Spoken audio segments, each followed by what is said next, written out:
is 6:48. This is your morning in 8 minutes. Governor Bill Lee will be in East Tennessee today. He's set to make a stop at Woodland Elementary in Oak Ridge to observe some summer learning. The governor defends his stance on the third grade retention law, though most parents are frustrated with it. We'll hear from him later today, and we'll bring you more on his visit in East Tennessee today on WVLT News. Well, right now, Tennessee ranks 36th in child well-being, according to a new report. Tennessee is showing improvement in some areas and challenges in others. 36th is a familiar spot for the state. The Kids Count data book reports a slight drop in reading proficiency. It also shows too many parents are having too much trouble finding child care that fits with their work schedules and commutes. Even if parents can find child care near them, they often can't pay for it. In Knox County, the strongest area is health, ranking second in the least amount of kids without health insurance. The county is 20th out of 95 counties in child well-being. Blount is 5th with family and community as its strongest area. Sevier County is in the bottom half of Tennessee counties at 71st. And there's no question some parents are upset about TCAP testing, but a Nashville mom is now facing charges for threats police say she made. 20-year-old Jessica Robertson is accused of making threats of mass violence against a school over third graders being held back. Now, police say Robertson left a threatening voicemail for J.T. Moore Middle School on May 24th. Her family says they remember her watching a news story about a student who was upset over the test, and she got angry.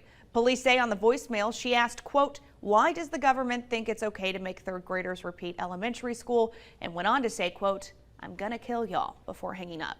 The next day, a secretary reported it and police tracked the number to Robertson. She's charged with making threats of mass violence against a school. Right now, Knox County Sheriff's Office is investigating a deadly hit and run. This happened in May. Police say a Knox County man died after being found off the side of Clinton Highway.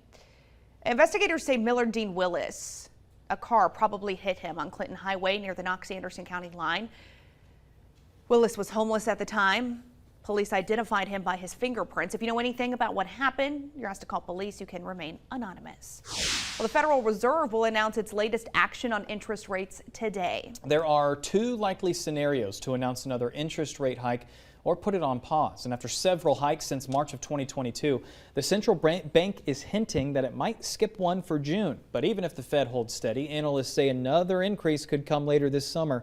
The 10 consecutive interest rate hikes also play a big factor with the U.S. job market. The number of people quitting dropped by 49,000 in April compared to March.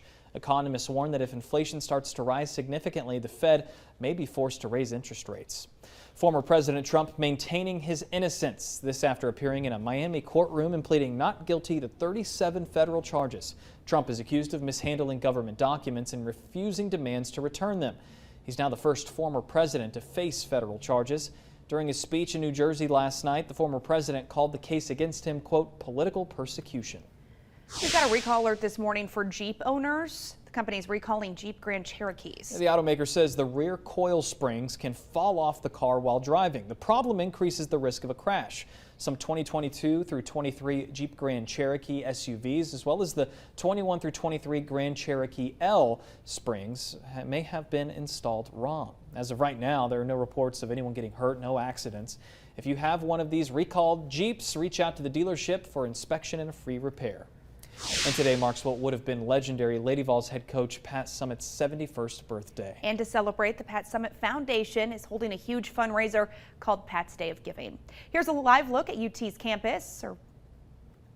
The foundation is looking to reach a goal of $50,000. They raised more than $40,000 on her birthday last year. That money will go toward the foundation's grant programs while also raising awareness about brain health. We do have a way for you to get involved right now in the WVLT News app. Well, today TVA will be hosting an open house, giving people in East Tennessee the chance to ask questions about changes. At the end of December, the TVA asked for public feedback on the future of the Kingston fossil plant, with the possibility of renewable energy being produced there. Well, there will be virtual and in-person options for those of you wishing to attend. The TVA says it will not decide the fate of the plant without public input. Feedback can be submitted through July 3rd. And construction is officially underway at the new stadium in downtown Knoxville. Yeah, you're probably wondering what the entire area will look like when it comes to life. It'll include businesses around the stadium the Sports Authority says are crucial to the project. Here's a look at the newest designs for the stadium. You'll see a lot of apartments and condos going up around Christmas time. The Tennessee Smokies, soon to be called the Knoxville Smokies, will play in this stadium for the 2025 season. The stadium is expected to bring 3,000 jobs during construction and 400 permanent jobs once the stadium's up and running. It'll be used for soccer, youth sports, and concerts. All right, we're following reports of some rare bear sightings in East Tennessee. Yeah, it's something we're used to seeing depending on where you live outside of Knox County, but not usually in West Knoxville, right? Take a look at this. A bear spotted at the Trader Joe's near West Hills. At the very top of your screen, you can see it going in the middle of the cars. I was like, that bear's walking like a man. No, yeah, there it was. All right, KPD says they've gotten calls over the past several days of a bear sighting in the Paper Mill Drive area near Westland Drive. Also a bear by Downtown West Boulevard near Dental Images. The TWRA tells us their Knox County wildlife officers have received reports as well. They tell us 1-year-old bears right now are likely out searching for food, water, and shelter after they left mom. Well, it's 6:54 this morning. We do want to get a look at the roads with Whitney Turner. Taking a live look now at I-40 right around Hall of Fame Drive. Your Wednesday morning commute is in great shape. That's always some good news. All those interstates and main roads running on time around Knoxville. We're not tracking any need for an alternate route. Do want to give you a heads up if you're moving through Cock County, though. A project for the Newport bypass is starting today. This is going to close a portion of US 321 between Highway 160 and St. Tide Hollow Road. There's going to be a detour, just Old Green Highway in the area, but this starts today. It was supposed to start a couple of months ago. It got postponed. So heads up, if you travel in this area, you will need to take Old Greenville Highway instead. This detour is going to be in place through December. Your first alert forecast with Chief Meteorologist Heather Haley. 6:55 now, as we do have those isolated storms lifting up into the Southern Valley this afternoon. Then a couple more storms easily triggered along the plateau to the Central Valley to the mountains in the evening hours.